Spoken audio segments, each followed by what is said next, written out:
Hello everybody from the YouTube community, boys and girls.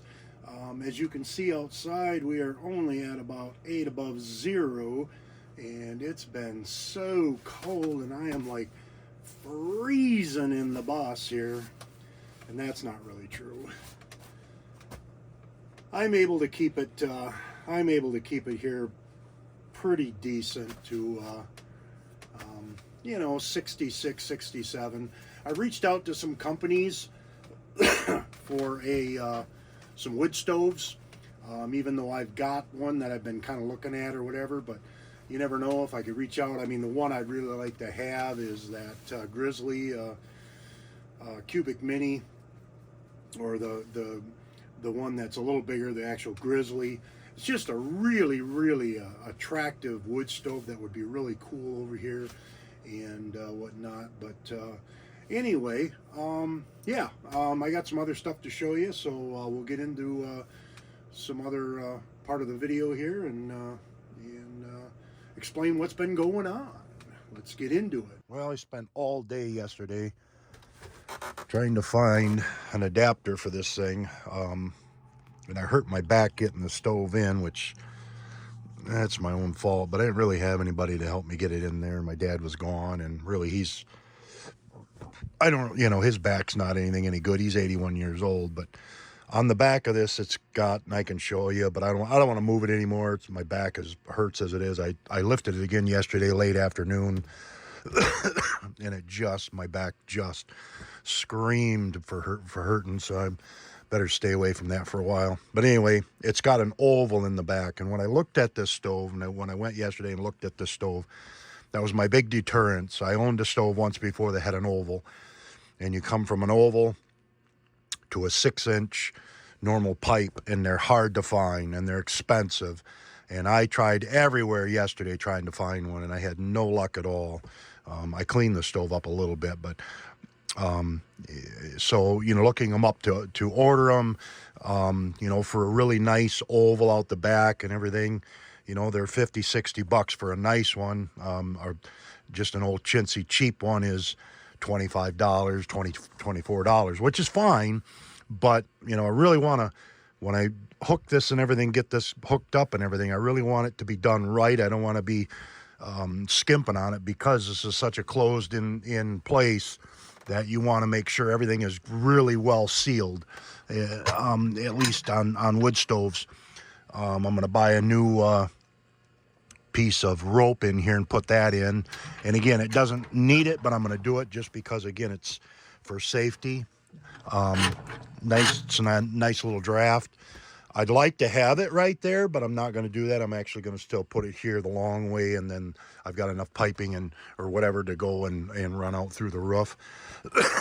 Brenton said he's got some double-walled 6-inch, which he'll give me in the summer here, spring or whatever. So I'll just run regular pipe, because I've got some out back here at my dad's that I had from the old stove, which is in good shape, and I'll run and use that, just for the simple fact there's no sense in spending a bunch of money right now if Brenton's got a bunch of it. And like I said, I think what I'm going to do is try and order a double-walled oval coming out of the back, which is about 50, 60, maybe even 70 bucks, somewhere in there. But it's excellent. It's quality. It fits in there, and if I can show you back there, it will fit right in there nicely, and it's got the 2 screws that will hold it tight. And you just want to do it really right. And of course, I'll put a carbon monoxide detector in here and stuff like that for the safety of everything. But anyway, that's where that's at. So this week, maybe tomorrow, I'll go ahead and order that and whatnot. I have a power box here I've got to get going on and showcase for you guys. We're just having some coffee, watching a fishing show.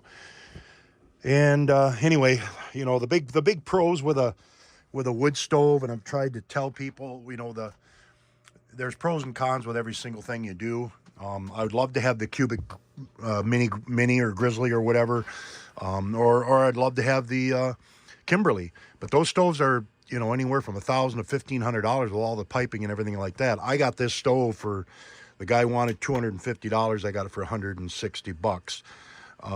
So that's kind of That's a huge difference, and it's a great stove.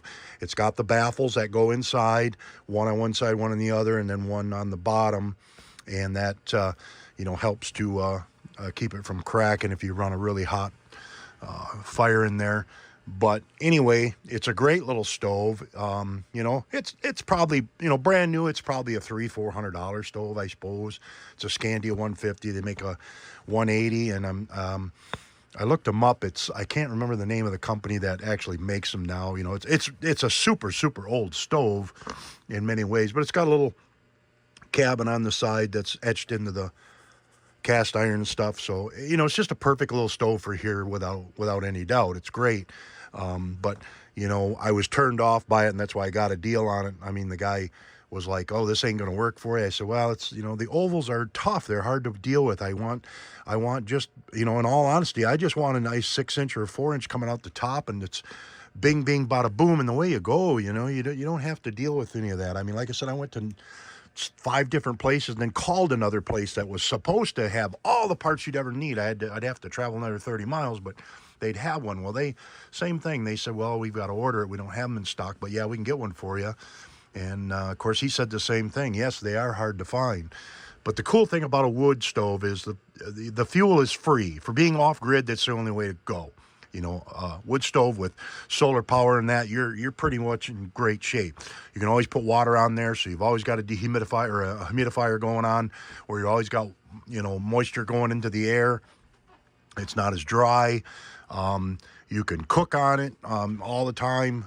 You can dry your clothes, hanging them up here, and they can dry. You burn all your scrap wood stuff as you're building stuff, all the pine. You have to get wood, but it's free. It's just free heat where you're not, this this electric heater has cost me, between the electric heater, my big TV, and whatever I'm running here, my dad's electric bill has gone from roughly $60 to $160. So it's roughly $100 for me for electric here. And I've paid 3 months of it already. So that's $300 that's gone. That kind of covers, this. And then in the future that will, you can run it all the time. Now, again, I'm not going to run this thing on a non-stop. I get home from work or whatever at 4:30. I'll get a fire going, get it built, and get it kind of going really well, and then just let it kind of roll through. If it goes out at 3-4 in the morning, that's fine. It'll hold the heat in here and be just fine till going to work again. It's a little bit of work, but I'm not looking to run it on a full-time roll. I probably would, maybe if I was in a different area and really off grid, but that's not the case at this point. And I really don't plan on being in the school bus here in the winter by any means. Maybe it might be out west or something like that, where you're in the desert where it is cold at night, and again, it's a fire at night and that's it. But I don't plan on being in them super cold temperatures. I want to stay away from that kind of stuff. I have no use for that. It just, I want to be snorkeling, kayaking, fishing, boating, all water oriented, and that's means warm temperatures and sunshine. We haven't seen the sun here, and that's probably the one big killer for me, is the sun just destroys me if I don't have it.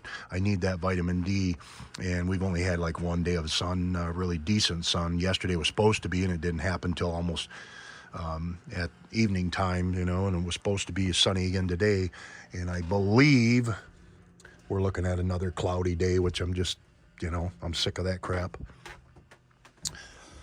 I did pick up no, it's actually a sunny day finally. Yeah, it's supposed to have been. Anyway, I did pick up a big 30 amp cord, which I wanted to try and get the electricity coming in here, at least with no hindrance in the line. A nice something that can handle the full throttle of electric coming in here, and then of course down the road, that would plug into possibly a generator or shore power, whatever. So I did that too, but that's kind of where we're at. We will definitely showcase the wood stove and everything in that, but my biggest thing this week is ordering or finding or getting an oval adapter to go on to the back of that. That fits that 8-inch oval adapter to a 6-inch to a normal 6-inch stovepipe, and that's just where it's at.